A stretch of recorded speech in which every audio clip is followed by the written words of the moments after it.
Oke, selamat malam. Oke, selamat malam. Ini Bung Hasto, hubungan PDIP dengan Bang Anies, Abah Anies makin erat. Kita lihat cuplikan videonya. Terima kasih. Terima kasih. Saya cukup intens untuk berkomunikasi dengan Pak Anies Baswedan bersama dengan Pak Baskara, juga dalam banyak hal Pak Said Abdullah itu juga sangat intens menjalin komunikasi. Kita menghadapi persoalan yang sama. Kita disatukan karena demokrasi Indonesia yang dikebiri. Demokrasi ya menghadapi otoritarianisme yang berwajah populis. Bahkan menurut pernyataan Dr. Sukidi muncul suatu karakter fenomena yang digambarkan sebagai Hitler Jawa dan Pinocchio Jawa, Machiavellian itu dalam disertasi saya.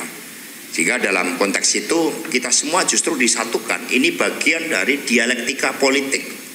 Kita disatukan oleh komitmen untuk membangun kedaulatan rakyat ya sebagai substansi pokok di dalam demokrasi itu. Nah, karena itulah kerjasama ini akan terus-menerus dilakukan di bagian dari arus balik ketika begitu banyak elemen-elemen dari masyarakat yang merespon untuk menyelamatkan demokrasi.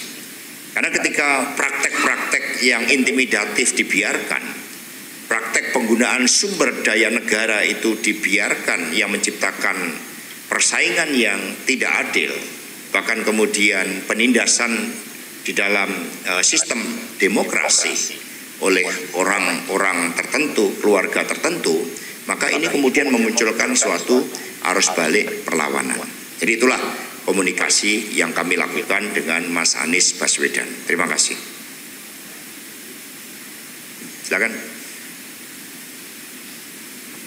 Seharusnya saya yang tanya ke Bocor Alus, bukan Bocor Alus yang tanya ke saya. Silakan. Ini lihat nih, punya implikasi untuk membangunkan instrumen-instrumen negara yang tidur. Tidak tidur karena memang mereka diaktifkan sejak awal. Kalau berdasarkan survei endorsement ini kan 16% dan kemudian cenderung akan terus-menerus ya mengalami penurunan karena gerak kekuatan arus balik tersebut. Apalagi di dalam sosial media juga ekspresi untuk menyampaikan kebenaran di dalam politik itu semakin kuat. Contohnya ada yang kemudian mengevaluasi kepemimpinan Komjen Polisi Purnawirawan Ahmad Lutfi ketika menerima laporan tentang judi online di Jawa Tengah yang kapitalisasinya itu mencapai lebih dari sekitar 1,5 triliun rupiah, dan kemudian yang melaporkan itu handphonenya malah diblok. Ini kan kemudian terungkap ke publik sebagai suatu kebenaran, sehingga kami percaya PDI Perjuangan ini setidaknya kami punya 1,2 juta pengurus partai di seluruh Indonesia, dan rakyat Indonesia yang melek politik itu semakin besar. Banyak yang merasakan ketika mereka menerima bansos, tetapi implikasinya kan PPN mau dinaikkan, yang kemudian mengurangi pendapatan mereka karena pengeluaran rakyat secara kolektif menjadi besar. Jadi akhirnya rakyat menjadi korban dari suatu politik bansos yang dilakukan demi kekuasaan itu. Lapangan pekerjaan, begitu banyak PHK karena risiko terbesar ketika membawa instrumen negara di dalam politik adalah ketidakpastian hukum. Ketika ada ketidakpastian hukum, maka tidak ada investasi, kecuali bandar-bandar judi, karena tidak ada kepastian hukum. Equality before the law-nya ini yang kemudian menjadi suatu persoalan, dan kita lihat persoalan PHK ini persoalan yang sangat serius. Itu salah satunya karena tidak ada kepastian hukum.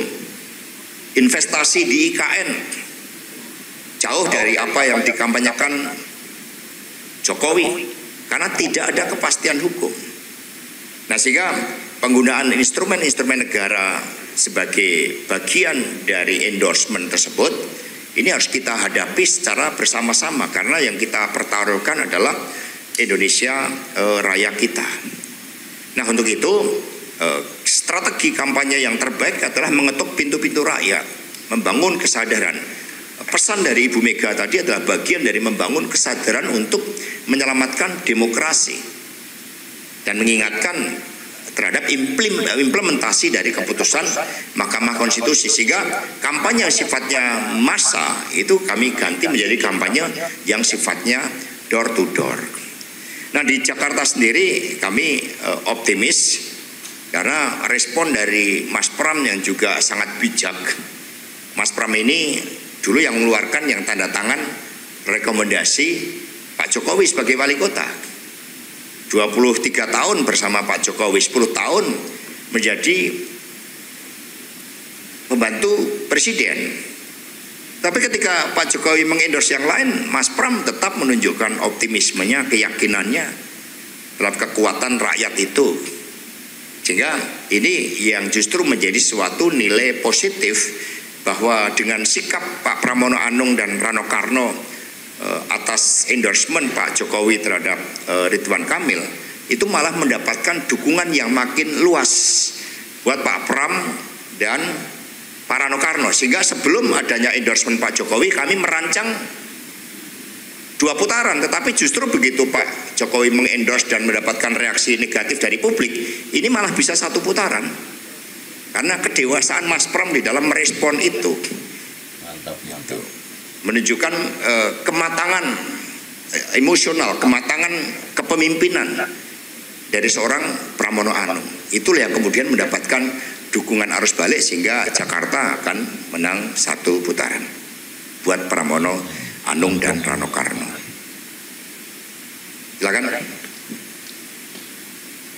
Cukup ya? Oke.